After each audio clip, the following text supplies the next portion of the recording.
Biography of Albert Camus. Albert Camus was a French philosopher and author. He was also a journalist and chief editor of the Compact newspaper. He was born in Algeria, a French colony, in the year 1913. He won the Nobel Prize in Literature at the age of 44 in 1957 to be the second youngest recipient in history till date. He went to School of Philosophy and got his master's degree in 1936, and his first collection of essays, Betwixt and Between, were published in the year 1937. Thus, Camus' views contributed to the rise of the philosophy known as absurdism. The most important works of Camus. He is a versatile writer who has written not only novels but also very famous non-fiction books. His most famous non-fiction books are The Myth of Sisyphus and The Rebel, which is considered to be the sequel to Myth of Sisyphus. His most famous novels are, the first one is A Happy Death, next comes The Outsider or The Stranger. It was published in the year 1942. The Plague, a very famous and relevant novel today. I will be explaining it in the next slide. And the last comes The Fall, which was published in the year 1956. Apart from this, he has also written a very famous play called Caligula, which was published in the year 1945. I want to talk a very few words about Plague, the novel Plague, since it is very much relevant to the current scenario. Because you have to just replace the word plague in the novel with that of corona. Everything that is happening today, like lockdown, quarantine, curfew, financial crisis, immobility, were discussed in the novel. Critics and scholars today are very curious to read the novel Plague today, as it captures the present mindset of people in 21st century.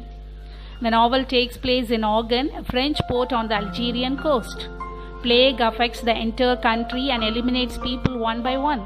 Dr. Bernard Rux is the protagonist of the novel. He urges the authorities to take action to stop the spread of this epidemic called plague. As I told you earlier, absurdism is the theory evolved from his non-fiction book, The Myth of Sisyphus. For Camus, life is useless and devoid of meaning, and consequently, life of human being is absurd. Camus compares the absurdity of man's life with the situation of Sisyphus in Greek mythology.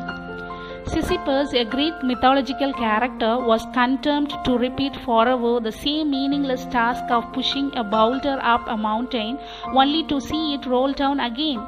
You can see the picture towards the corner of the slide. This theme of absurdism can be seen in relation to his work called The Stranger. Thus, The Stranger portrays how human beings are absurd and feel futile and their meaningless life like Sisyphus.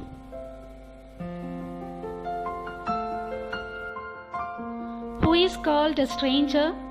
A stranger is a person who does not know or is not known in a particular place or community. Thus, the person with whom one has had no personal acquaintance. Here is a person, the protagonist, who is a perfect stranger to the whole humanity. He sees only a lack of meaning in everyone and everything and finds happiness only in his indifference towards the world.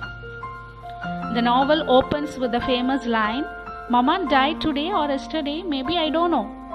The first line is very important as it encompasses the whole theme of the novel, and it is uttered by the protagonist of the novel, Mergeau. The novel is told from the first-person narration Mergeau, and he is very much confused that his mother died today or yesterday. Character list. The first one is Mergeau. Mergeau is the protagonist and the narrator of the novel. He is emotionally indifferent to others, even to his mother and lover Mary. This detached protagonist kills a man called an Arab for no apparent reason. Next comes the character Mergeau's mother. The novel begins with her death and her subsequent funeral and burial. Thomas Peirce. He is the companion of Mergeau's mother in the old age. Mary Cardona. She is the lover and fiancée of Mergeau. She wants to marry him and supports him throughout his trial, although he is completely indifferent towards her. You can see this indifference at one point of the novel. She inquires whether he would marry her, It is so ironic that he replies he doesn't love her but marry her. Raymond sins. He is a neighbor and close friend of Mougeot and known as a pimp. Next comes the character the chaplain. He is a priest who attends the religious needs of a condemned man. He is a very important character because he acts as a catalyst for Mougeot's psychological and philosophical development. However, he seems threatened by Mougeot's stubborn atheism. Atheism is the concept that one who doesn't have any belief in God or religion. Mason, one of Raymond's friends. He testifies Mougeot's good character during Mougeot's trial. Trial is the court scene that occupies at the end of the novel. Salamano, another neighbor of Mougeot. He owns an old dog that suffers from manage and he frequently curses and beats his pet dog. Actually, his grief over losing his dog contrasts with Mougeot's indifference at losing his mother. The last comes the Arab. He is the brother of Raymond's mistress. Mougeot kills the Arab with Raymond's gun. The crime or murder is apparently motiveless because the Arab has nothing to do with Mougeot. The plot overview. The novel opens with the character Mougeot. Mougeot learns of the death of his mother, who has been living in an old age home or a retirement home. At her funeral, he is so indifferent, he never wishes to see the body of his mother, but instead drinks coffee in front of the coffin. After attending the funeral, the next day he meets Mary, a former employee of him, and hangs out with her to watch a comedy film and begins to have a sexual relationship with her without having any emotion towards his deceased mother. Mougeot then helps his friend and neighbor Raymond Sens to take revenge on his girlfriend because she is suspected of her infidelity. In order to take revenge, Mougeot agrees to write a letter to Raymond's girlfriend with the sole purpose of inviting her so that Raymond can have sex with her but also can spit in her face at the last minute revenge.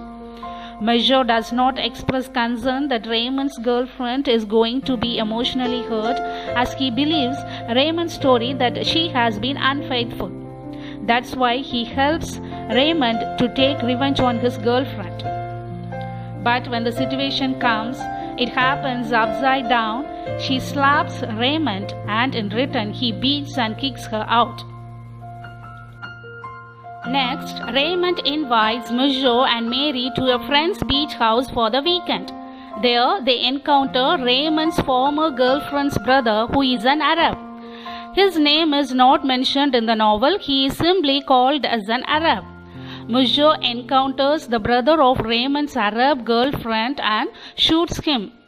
Mougeot is now arrested and being a narrator, he explains his time in prison. During the trial, Mougeot's quietness and passivity, that is without being active, really shocked the judges and juries in the court. He neither feels guilt nor remorse of his murder. He even tells the readers that he simply was never able to feel any remorse or personal emotions of any of his actions in life. He is alarmed only when the judge informs him of his final decision that he will be publicly guillotined or hanged. At the end, while waiting to learn his fate, Mougeot meets a chaplain. This chaplain pursues or ensists Mougeot in trying to lead him from atheism or being away from God. Rather, he expresses his anger by saying that no one has the right to judge anyone for their actions, that none has the right to judge another. His only motto in life is that just because he is a good human being, he is not going to live forever. Rather, but the one who is referred as bad human being is also going to face death. Nobody is immortal in this world. So for him, life itself is ironic and meaningless. He says to the readers towards the end of the novel that he finds a final happiness in his indifference towards the world and the lack of meaning he sees in everyone and everything. Thus, he waits for his execution and the novel ends. Thank you.